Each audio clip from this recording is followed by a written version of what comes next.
Mr. Dev, welcome to Business Standard Manthan Summit.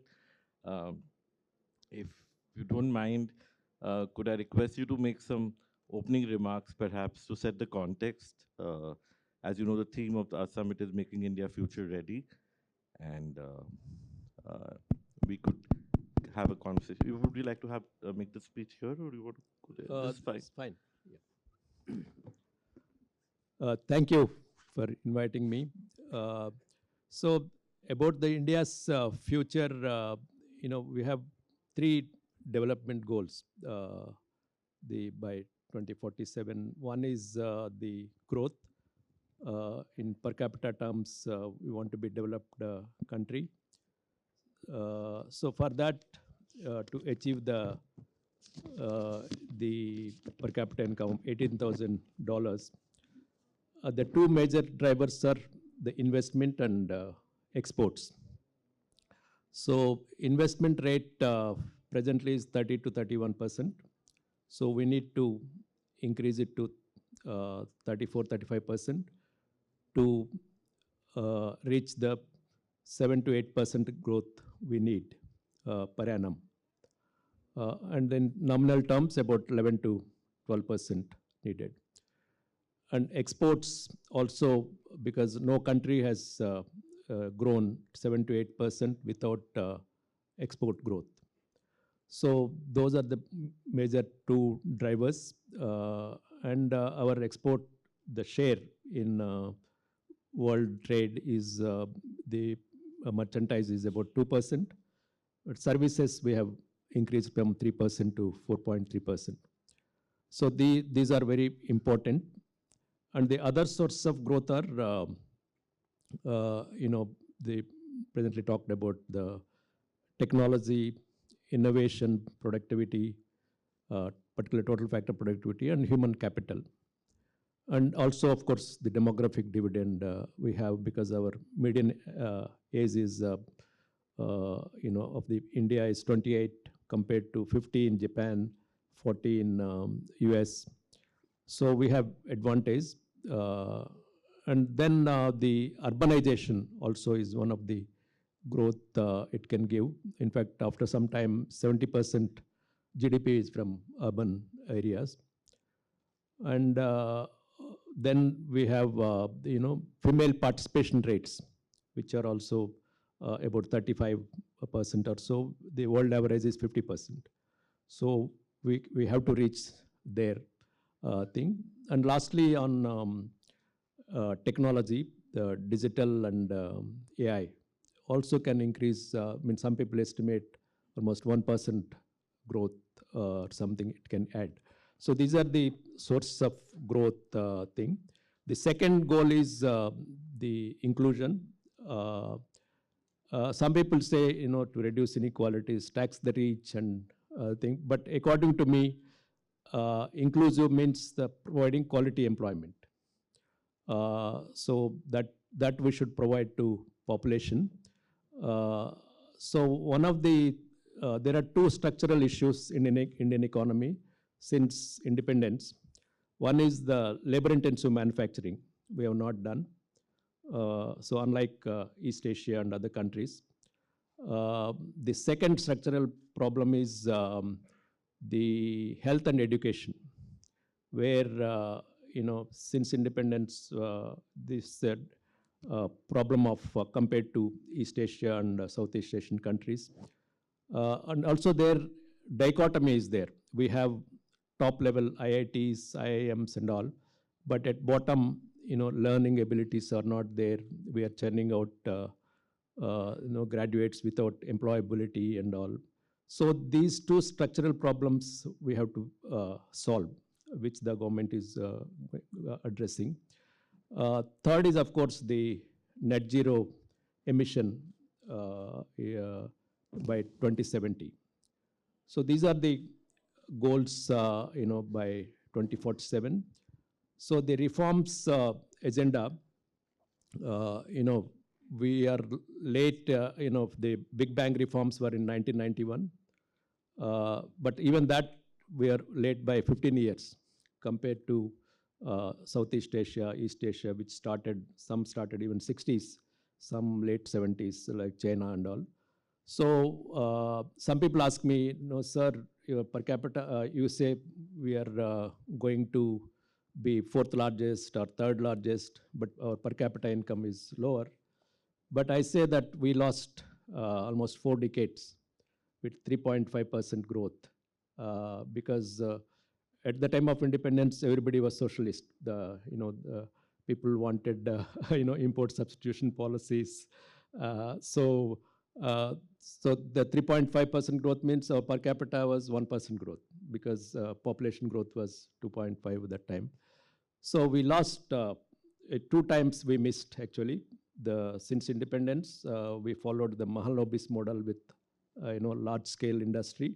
We didn't have labor intensive manufacturing. The second time we missed is the reforms. We are late by almost 15-20 years thing. So our per capita income is lower because of this thing. And even if you grow very fast, we have to catch up with China and other countries to become thing. So hopefully we'll reach the $18,000 thing. So in order to have this growth and also labor intensive manufacturing and health education and also net zero, so this reform agenda helps.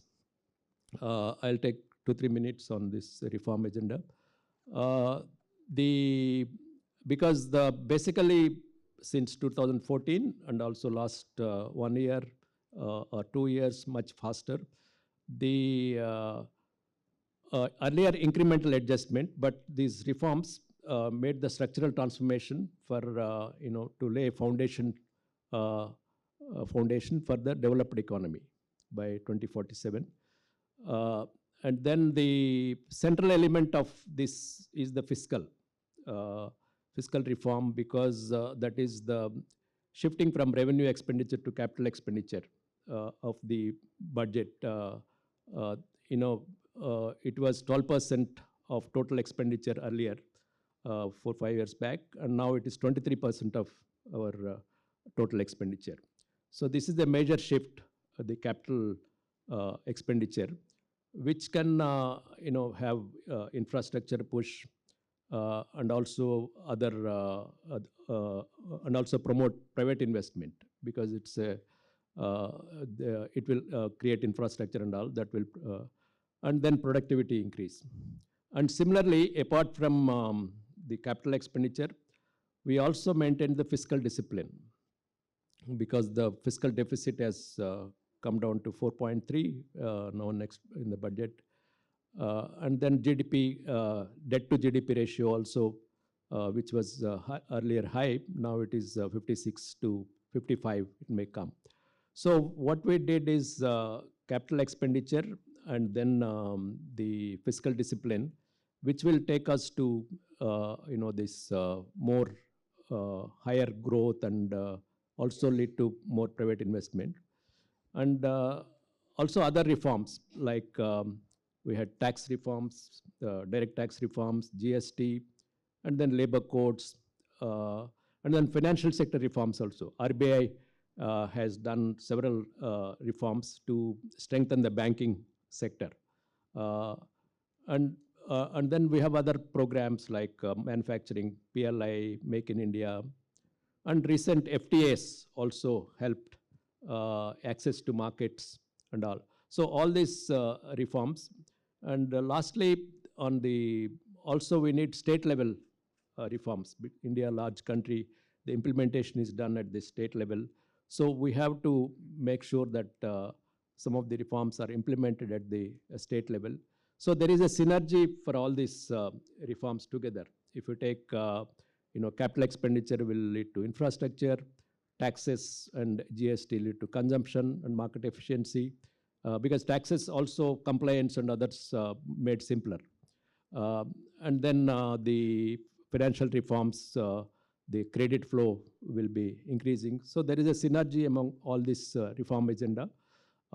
So in this way, I'm hopeful that we'll able to achieve some more reforms, of course, will on the way, like asset monetization plan, disinvestment, and state level reforms. So all these things, I think we will be able to achieve these three development goals by 2047. Thank you. So thanks so much. I think you've given us not just a good idea of the kind of things that need to be done going forward. You've also given us great context on why we are where we are today, the historical background of socialism, and while it's a very large canvas you painted, and the kind of things that you've said that need to be done going forward with health, education, quality of jobs. These are issues that, of course, I will like to seek more elaborate, exposition on them from you. But before that, I mean, I thought I would start with some of the more immediate things, because we're meeting at the end of a few weeks that sort of reminds me of that Lenin quote, that there are decades when nothing happens, and then there are weeks when decades happen. And we're literally meeting in the month where we've signed an EU FTA after 2 decades of so-called stop-start negotiations. We've had a union budget being presented the day after which the US side agreed to a long-stalled trade deal framework with India. We've had after that some tectonic shifts in the AI world. We had an AI summit in India itself. And now we've had the US Supreme Court, sort of shooting down the whole reciprocal tariff system, which, again, there is a twist in the tail. Mr. Trump has said that, now he'll raise the tariffs to 15%. So it's been a really, really rough few weeks. Now, I wanted to first get a sense from you as the Economic Advisory Council Chairman to the Prime Minister. How do you cope with this flurry of, shifting sands? How do you process it? How do you analyze it? And what do you tell your boss? Ki bhai, iska kya matlab? Because by the time you tell one thing, the thing is so. Yeah, it's a very hectic month, including AI summit and all. But this uncertainty is going to be there with the geopolitical and these things, because we can see conflicts also may come in the future.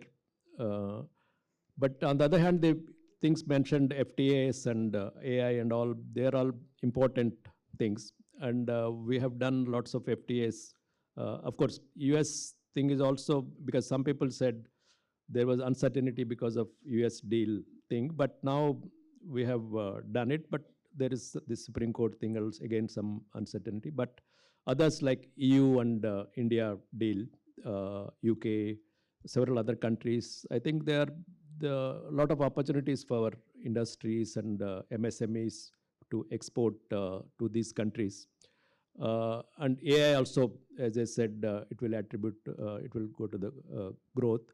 But at domestic level, we are prepared for these global uncertainties. As the Prime Minister mentions, this Atmanirbhar Bharat is our response to the global turmoil. Of course, reforms they were doing earlier also. So we are prepared for any eventuality and all at the domestic level. If your stability and productivity increase, competitiveness, then I think we can be prepared for the global turmoil. So although, as you mentioned, it's hectic for us, day-to-day kind of dynamisms for particularly at global level. Do you expect that, over the past year of the second innings of Mr. Trump's administration, there was tremendous trade turbulence, there was tremendous uncertainty on many geopolitical fronts. And there was some hope that, this year will be a semblance of some normalcy. Do you think we're in for another round of a tough and unpredictable year? Still, regarding US, still things are not very clear. Right. The US deal, because only now we have only framework. Right.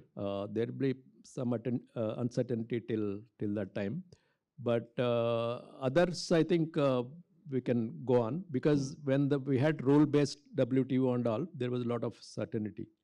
But now the global trade has become more geopolitical. Right. and things. So there will be uncertainty in future also. So we have to be prepared for that.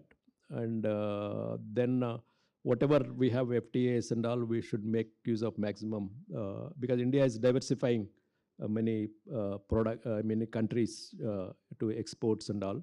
So that way we have more, not depending on one country for exports and imports. So is there a sense that, I mean, like you mentioned, people have abandoned, I mean, W2 is sort of Yeah. defunct in a way.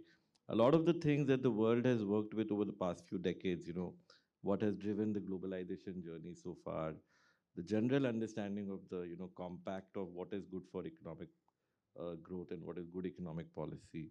Some of those assumptions are clearly have been upended, and we don't see, at least in the immediate foreseeable future, a return to those tenets of economic policy. Do you think India needs to reframe its growth plan? Because none of those assumptions that we would have typically worked with over the last 25 years of Yeah. reforms hold. So how do we? Yeah, in the classrooms, textbooks and all, we used to have comparative advantage, Right. in trade theories and all. So now all those things have gone. The globalization, the Washington consensus kind of thing, also now it is not there because East Asia and others benefited from the peak of globalization. Now we have to work with the protection policies. I think India is prepared in that way because with all these reforms as well as the approach of India and also India is having the highest growth rate among the large economies. So that way, I think we are prepared for any eventuality, but we have to work within the limitations of this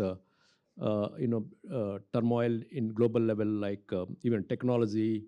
Some countries are more using, and then the supply chain disruptions, and also we have to be prepared for that.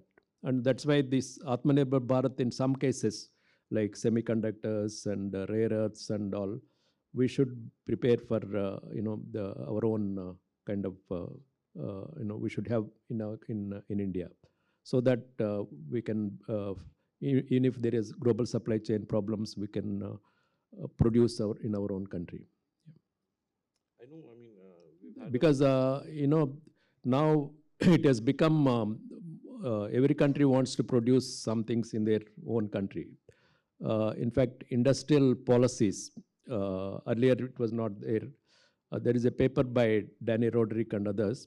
It showed that in the last 10 years, industrial policy interventions increased from 50 in 2012 to 1,500 in in 24 or so. So every country wants to produce in their own country. Also politically, because they think imports may affect their employment and other things. So in this environment, we have to work with Indian economy. some recalibration Yeah, is necessary. recalibration. Yeah. So I wanted to get your sense within this broader context. How would you place this budget? Is it sort of, I know weeks of action have happened. People have largely forgotten what was happening in the budget. But do you think it is sort of holding back firepower for the future? Being fiscally conservative, and I think it was also not very, very explicitly on the reformist, agenda. So wanted to get your sense of the budget.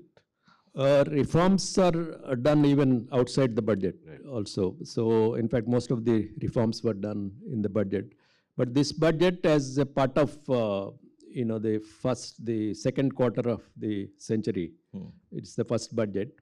So it's part of the Viksit Bharat kind of thing. So as Finance Minister mentioned, then we have, for example, this three elements. One is the growth, and then aspirations, and then inclusiveness. And then also strategic sectors like seven or so, the semiconductors, rare earths, and textiles, sports, and other things. And also MSME is given. But part B of the budget, gives a lot of, the customs, that compliance, I mean, for example, transfer pricing systems for exports and advanced authorization. Those things I think will help increase the growth and employment thing. So I think it's a continuous, it's not one kind of budget only, but it's a part of the long-term, medium-term plan thing. That's why you don't see, I mean, some people say there's no big bang reforms and things, but I think since it's a continuous one, so you will see next 1 or 2 years and other things. And most of the reforms are off budget is done. That. One of the major reform measures that we are seeing coming from the government is, in fact, in the Niti Aayog, the Rajiv Gauba member, Niti Aayog is heading a couple of committees where a lot of, I believe, monthly action reports that are being taken, unlike, typical reform committees which will have a 1 year, 10-year, and then they'll come with a big bang report. Here, there's, constant motion on across ministries, across regulators. So is that something that you think is a mode? Because like the big ticket reforms, like you said, are already done. Some of the small hanging fruit need not wait for the budget to. So is that the approach we'll see going forward? Yeah, because see, ease of doing business and deregulation, it's a continuous process. There are lots of things. Even from British time, we had so many things we have to do it. So it's continuous in the next few years also. Ease of doing business and the deregulation will happen at the state level and central level. Because if each ministry were to see what are the obstacles for investment. And another thing is the state level. We need reforms because there the action takes place. So I think, and the next government also mentioned the national monetization pipeline, Right. 16 trillion for the NMP2. So, and also disinvestment. So these are the next reforms, I feel. Right. So, as N.T. Ramarao used to say, India lives in the states, and you also rightly pointed out the states really need to take the baton on the reforms agenda. Yeah. So, do you feel that there is something that the center can do to get more states on board, in terms of either we create a cooperative federalism dialogue mechanism, or maybe the Niti Aayog governing council meetings can be used to. So what's your sense of how do we get states on board? GST's council has worked well. I think so similar dialogues may be needed thing. But one reform may be needed is state level because state fiscal deficit and debt to GDP ratios are higher. That's where probably we need some reform because almost 13 states or I think 16 states have above 3% fiscal deficit and 13 states have 3.5. And debt to GDP also, it varies from 17% to 46% that across states. And some of the states have more than 30%, several states. So I think there, we may have fiscal consolidation at central level, but we need to have state level reforms to have, of course, welfare programs are important, but we need to also development expenditure is needed. So in this regard, in fact, just the 15th Finance Commission, if I remember correctly, had recommended the creation of a fiscal council where states and the center together discuss the trajectory of public finances. And I think the 16th Finance Commission is not so voluble about it, but it has suggested a mechanism by which the center and states should talk to each other, figure out a way to restructure the cesses and surcharges that the states keep cribbing about, while making sure that the center continues to have adequate funds for national security and other things. Yeah. So is that the way I think Finance Commission is enough. If you see 16th Finance Commission report, they have given all what are the reforms needed and about the economy and all. I don't know whether you need another fiscal council for day-to-day kind of thing. I think this finance commission is enough, but the dialogues can be still be there. Niti Aayog and this GST and other things. So I think that's important, the cooperation between center and states. So coming to one of the points that you made earlier, that health and education is something that we have sort of had a structural problem with since independence.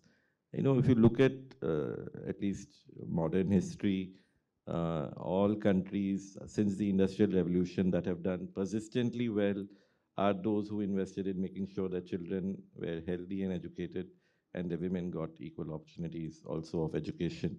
So is there something that we can do to sort of break from the paradigm we are stuck in on this? Yeah, I think now education and enrollments and all increasing. Even the girls and others are also enrolling much more. Even STEM they're doing. So I think we have to bridge that dichotomy, because at lower level or even villages and other things. Another thing maybe needed is also decentralization to urban councils and also panchayats.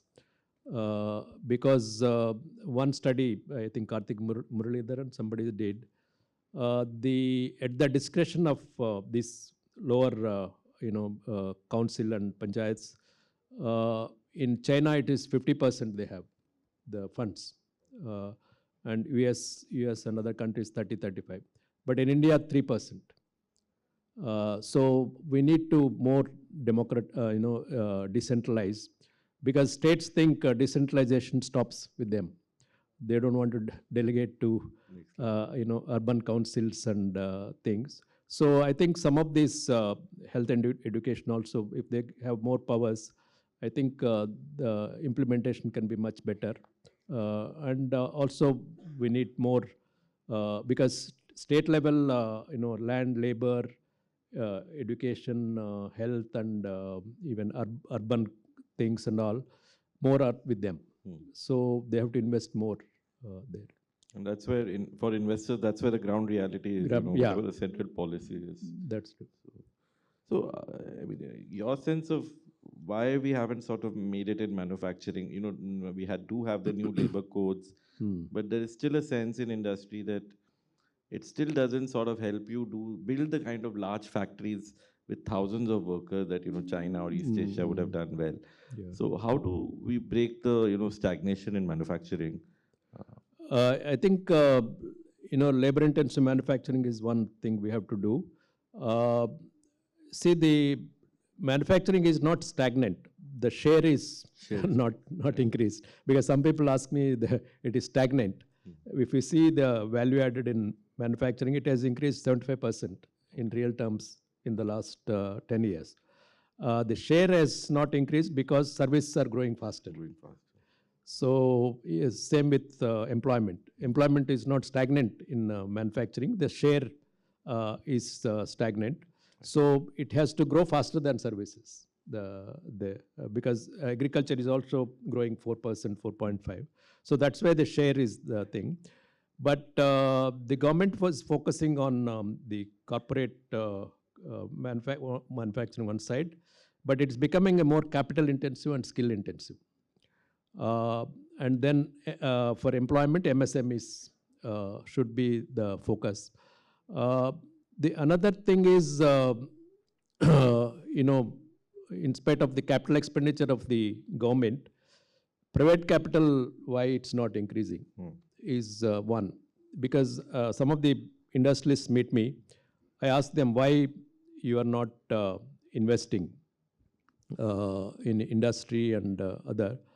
So they say that, sir, it's uncertainty thing and demand problem. But I told them that for the last 10 years, you are saying it's uncertain, and it will be uncertain in future. So, so you have to, this may be the right time to, invest the private capital, because without that, you can't achieve, higher growth. Because public capital expenditure can go up to some extent, but we have to have private capital there. So in private capex, is there a two-pronged story playing out where the large corporate conglomerates are confident enough and going at the Tatas and the Birlas and what have you, and it's the mid and small guys who are slightly reluctant on the side. Is that the sense you get? Uh, I mean, it is true that some are doing thing, but at state level, private capital is coming. The even FDI is coming. For example, Andhra Pradesh, the Google, $15 billion for data center, and also they're getting, some are getting. But although, and there are some green shoots even within domestic people also. But it is true that across we need more private capital so that manufacturing and services can be improved further. So, I mean, you've initially you're known as a very one of the best pioneers in terms of agricultural research in India, and you've done seminal work on productivity trends in India in the past. So, it would be unfair of me not to ask you about the farm sector and how you think we can take it to the next level in terms of, despite our challenges of fragmented land holdings. Yeah. Do you think there can be a second green revolution in a way? I mean, in the last 10 years, 7 years, 8 years, agriculture sector has done well. The see 4%, 4.5%, and also even the recent budget has given to we are focusing more on high value agriculture, like even fisheries and dairy and horticulture, which are growing very high growth rates. Fisheries about 6 to 7, dairy also showing 7% growth. So I think that is the need of the hour, because diversification. Also, even to reduce emissions, you have to move from rice crop to other crops. So what we need is there is still focus on rice, wheat, sugarcane, in where almost 80% of water is given. So we are trying to now diversify, and it's happening. But we have to leave the production approach, because always people talk production, but the post-harvest activities like warehousing and the storage and those things are important. And second, agro-processing is also important. We are doing at EAC-PM studies on agro-processing.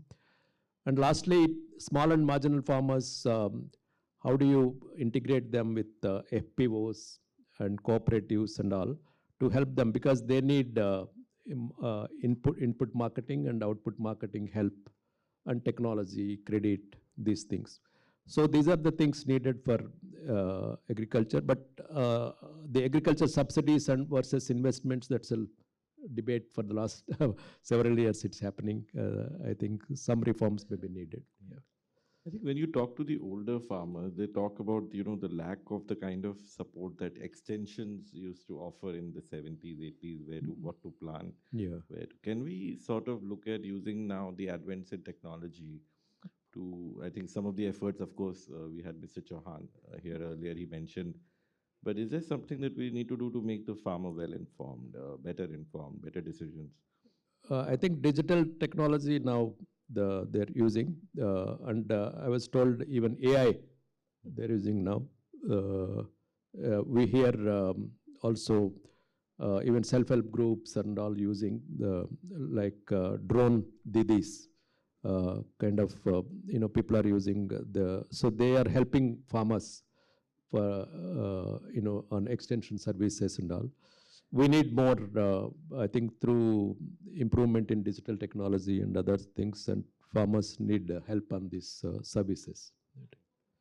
So while we improve farm productivity and output, and like you said, integrate them with the value add side, the processing side, how do we ensure that I think we recently are more than half of our workforce is again engaged in agriculture as per latest data. Earlier, we had managed to reduce it to below half of the workforce. How do we make sure that while we improve farm productivity, we are moving our young people into more formalized sector jobs? Yeah. So I think, even for manufacturing services and all, I think skills are very important. We have to do in a war footing, the thing. So shifting them also we need skills for. So in fact, some people said that a solution for agriculture lies in non-agriculture, because if you create jobs in non-agriculture and have some skills to these people, they can be shifted. In fact, if you see the data from NABARD and all India Debt Investment Surveys and all, the farmers get only 40% of the income from agriculture. So they get the rest from rural non-farm. Right. So they may be having some shop or working in somewhere. Similarly, rural households, NABARD study shows that only 27% they get income from agriculture. So they have to walk on two legs. I mean, the rural non-farm and farm. So farming alone may not give income to them. Yeah. So this you expect it to become more fragmented over time. Yeah. So I want to get a sense. I mean, I know you touched upon FDI and private capex, but yesterday the finance minister was also talking about why is net FDI flows into India a little weak last couple of years. One of the reasons, of course, net FDI is taking out the outbound investment made by Indians or repatriation by older investors. But she felt, I mean, the sense we got from her comments was that it's very puzzling because India's overall macroeconomic fundamentals are exactly what would drive global capital to come here. And she seemed to suggest that, it may be global companies are holding back because of strategic or local political reasons in their domains. And there is a effort needed by the government that she said that we need to figure out what is holding this FDI flow back. So what's your assessment?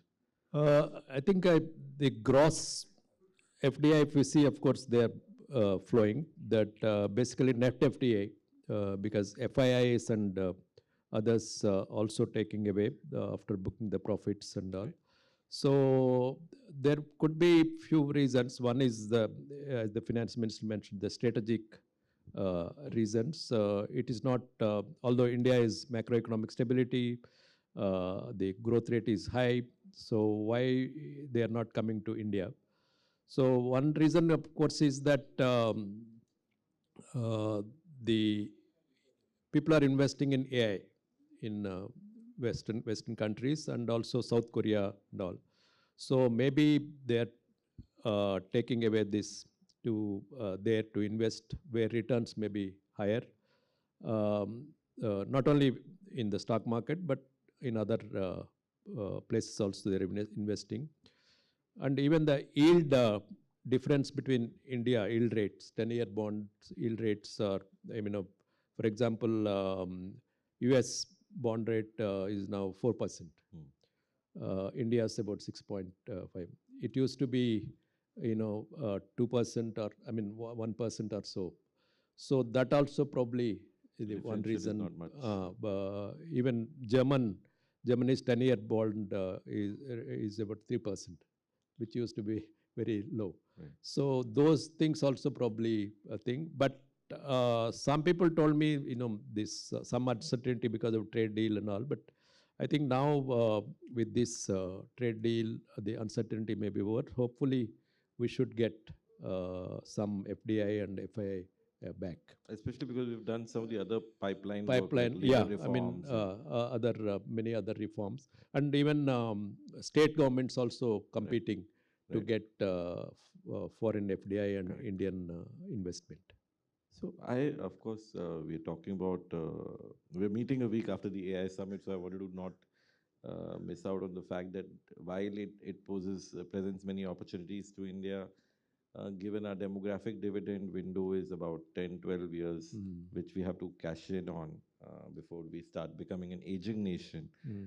How do we manage this AI transition so that while making sure our youth are not underemployed or gainfully unemployed? Yeah, as I mentioned earlier, I mean, still we have window because our median age is still 28 only, compared to other countries, 40, 50 median age.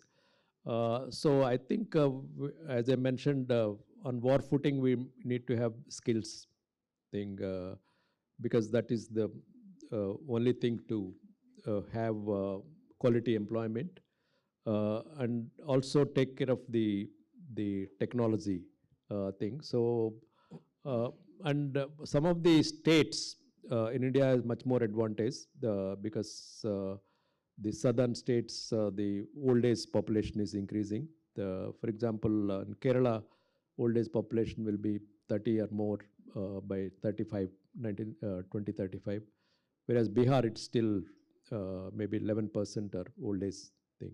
So some of these states, Bihar, Madhya Pradesh, will have advantage in future on demographic dividend, but provided we have education, skills, and all there. So I think AI, we are users of AI, and also as the summit mentioned, Prime Minister and others mentioned, it should be AI for all. So the inequalities in technology should be reduced, and we can use it for different sectors: agriculture, health, education, and other sectors, which will benefit the common man also.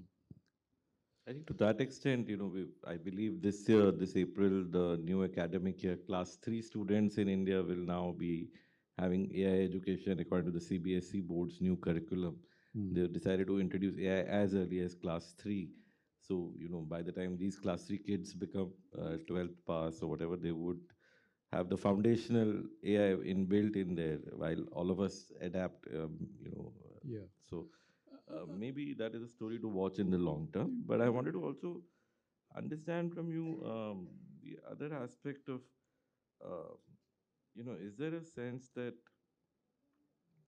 like you mentioned in the past, I think that India has the best IITs, and how do we improve the quality of outcomes in education? Because we often hear about people saying India's education budget is so low, India's health budget is so low, but just creating school buildings with teachers not there or quality teachers not there or outcomes not up to the mark is not a solution. We can't just throw money. We need to get quality outcomes. Yeah. One is, of course, accountability of teachers, particularly in these classrooms and all. If we see the public schools and other things, where and also the learning outcomes. People are attending the classes, but learning outcomes are, although this report by ASAR Sir. shows that there is some improvement among even disadvantaged sections and others. They have much more enrollment as well as outcomes are there. But we have to do much more to catch up with the best, the universities and I mean, like IITs, IIMs, and all. So we need even state level universities. We need to improve more learnings, and schools, of course. There are a lot of improvement may be needed to increase the learning outcomes. So before I turn to the audience, I'm sure they'll have a few questions for you. I have a couple of quick last questions based on the theme of what we've spoken so far. One is on the center has this public sector enterprises policy, or what is strategic, what is non-strategic, what is non-strategic they have at least committed to get out of. And we've recently um, had this national monetization pipeline come out, which is partly, utilizing idling assets in public sector and government-owned, firms. So I wanted to understand, is it time to also sort of get states to do this? Because, if you look at the latest Finance Commission report, it says states have some 1,700 odd PSUs compared to 750 in the central sector. And some of the state PSUs, I understand, have not filed their annual accounts for 35 years. So, forget about monetizing. We don't even know what's lying within those PSUs books anymore. So is there some kind of a push needed for states to also look at monetization and disinvestment? Yeah, public sector enterprise, in 2 points. One is, recently there is a lot of improvement in some of the public sector enterprises, like Bharat Coking Coal. For example, they went to IPO, almost 400 times the subscription for that. Then a lot of improvements in the profits in some of the public sector enterprises. On the other hand, we have all the loss-making public sector enterprises. Similarly, banks, public sector banks, earlier we used to have a lot of NPAs, but now they're doing well. I mean, even their stocks and others are doing well. So there we don't have to probably interfere and all, but where loss-making and other states also should go for monetization if there are public sector enterprises which are not doing very well. I think the center has started, and states also should do that, I think. So I know we've talked about a lot of the other reforms, but one reform that often gets left unsaid, and it sort of reminds me of this Vikram Lemay quote that he once gave in an interview where he said that he was asked what is the difference between India and China, and so he said that in India there are laws, and in China there is order. India, there are? In India there are laws, and in China there is order. Oh. So, this is something that sort of still rankles in many ways, because one of the reforms that most governments, whichever hue it is, has not touched on as much as the administrative reforms. I think we last heard about that in the Veerappa Moily Commission, second ARC. Yeah. It had some really radical suggestions, radical and quite practical and logical, I would say also.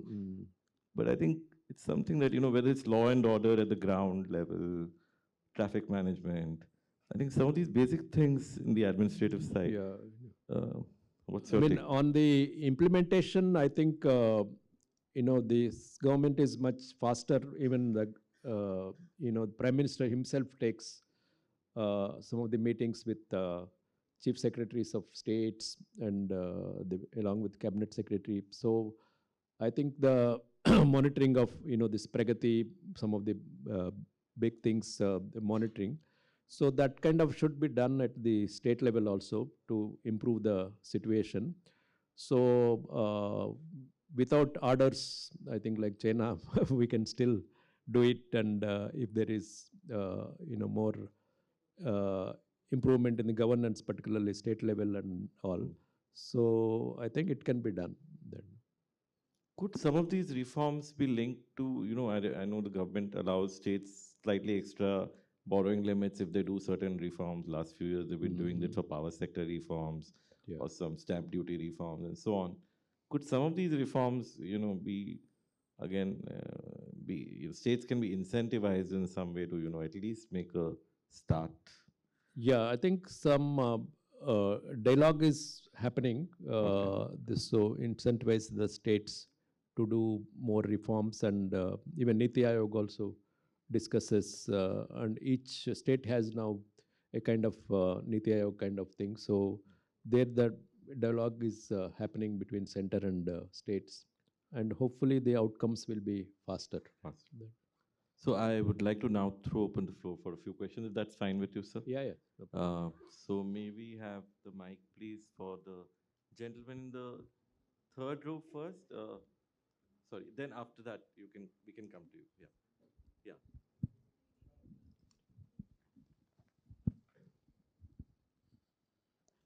So India is one of the fastest economic growth. Could you please introduce yourself and keep it quick and short? Thanks. Yeah, my name is Hemant. I'm from Mumbai. I work in a real estate industry. My question is, India is one of the most fastest growing economy, and this growth particularly will translates into job creation and productivity gain, rather than just GDP expansion. How do we ensure that, sir? Uh, in principle, when there is a expansion in value added, jobs are created with the increase in production and things, and productivity is increasing with this reforms and all.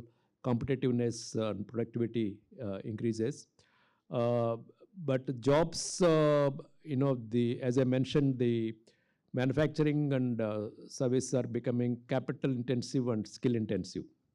So we need to have much more effort in job creation. For example, labor intensive manufacturing, the garments, leather, footwear, the gems and jewelries and marine products, which gives lots of jobs.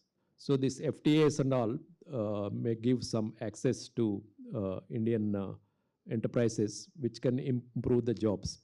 And also some studies showed that with increase in skills, you can increase jobs significantly. So I think skills is very important thing for Indian economy to take it forward, jobs as well as the growth. So I think Hi sir, my name is Shivansh Kumar Raj. I'm currently pursuing honors in economics from Hindu College. And we actually study, I'm doing economic honors, so that's why we study one of your research paper in our readings as well regarding agriculture. Sir, I have a few questions in mind. So, keep it to one, please, to start with. Sure. Sir, one of the questions is that whenever India has accelerated its growth, it has been through savings, and household savings have always been on the foundation of that. During the golden era of Indian economy, that is said to be 2003 to 2008, net financial household savings were enough to cover both corporate and government needs. After that, the government savings went into negative, and after that, the fiscal deficit needed all the financial savings that household did.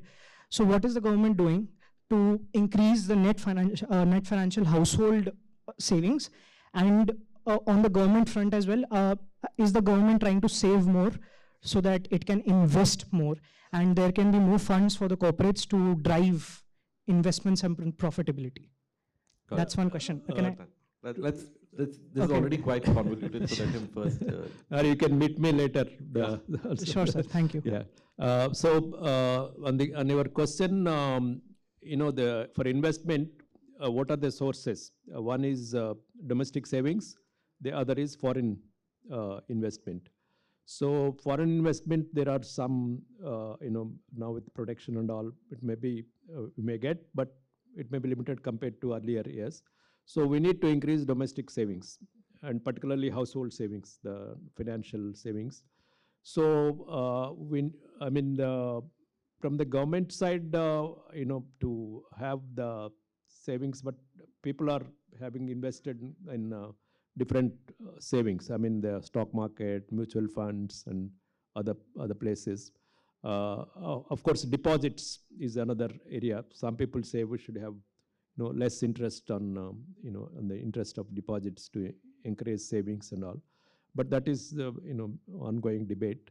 So you are right that we have to increase the savings, and government is exploring how to improve the savings. It's also a fact, sir, that a lot of the savings now are in the financial markets. Yeah, there's a financialization of savings also happening. Yeah, that's true. So it's not necessarily that the savings have. Yeah. I mean, we can argue about that. One can say what is productive, what is not. Yeah, productive. I mean, even stock market. Some day traders think they're the most productive people in the economy. Yeah. So, perhaps one more question there, and maybe one for sir here. Yeah. Then after that.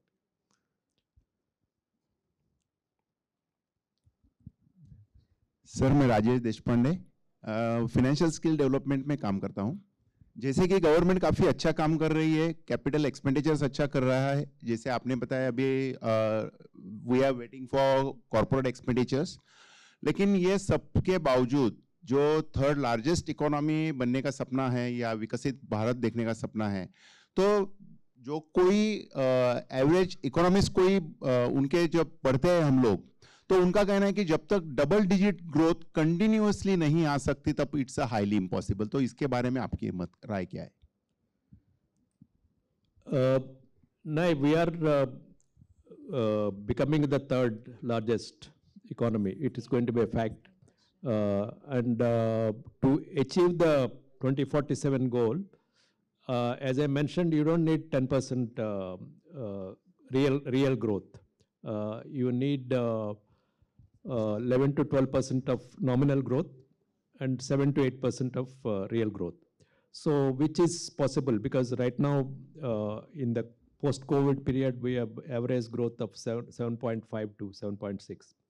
So, and as the economic survey said, 7% is attainable now thing. So, we have to, as I mentioned, the source of growth like AI, human capital, the demographic dividend.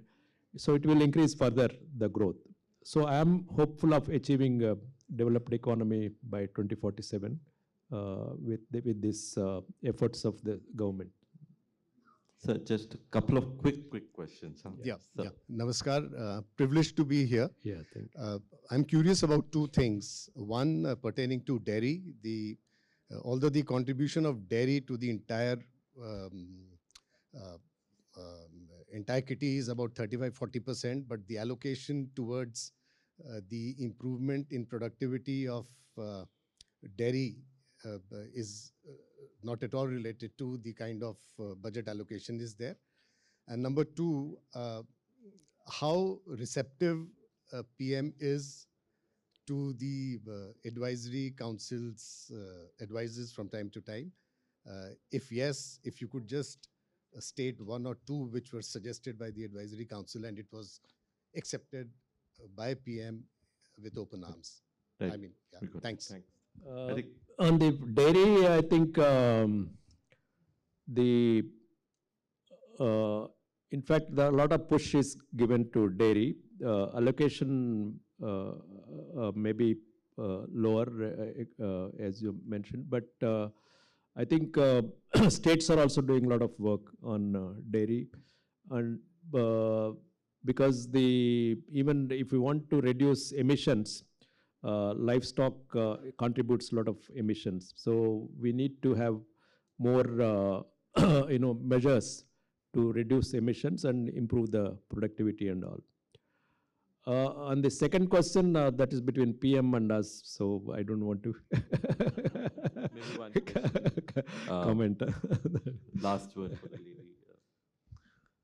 Yeah, thank you for this insightful session. My name is Arumita. I'm from Sudhamta Foundation, India. So my question to you, sir, is how can India move beyond the economic expansion regarding the reform agenda to make India truly inclusive, to ensure that growth is inclusive, where policy design meaningfully incorporates grassroots voices and reduces inequality at scale? I already mentioned in my initial remarks that one is the inclusive, according to me, is the employment, quality employment.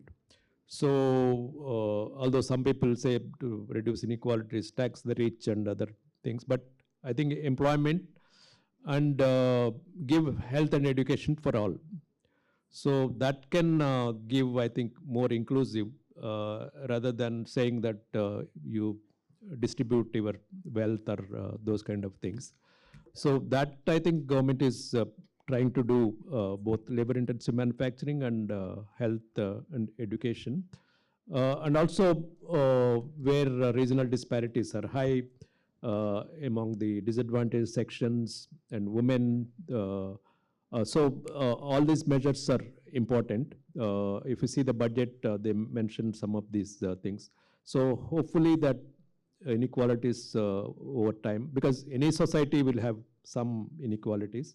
So only thing is it should not increase further, and also try to reduce the present inequalities. So thank you so much for indulging us with your extended time, and I'm sure the audience has had a great bunch of insights from your conversation. I'm sorry, gentlemen, we'll have to close the session now. We've already gone overboard. But thank you, Mr. Dev, and we hope to have you back at the Manthan Summit next year. See you soon.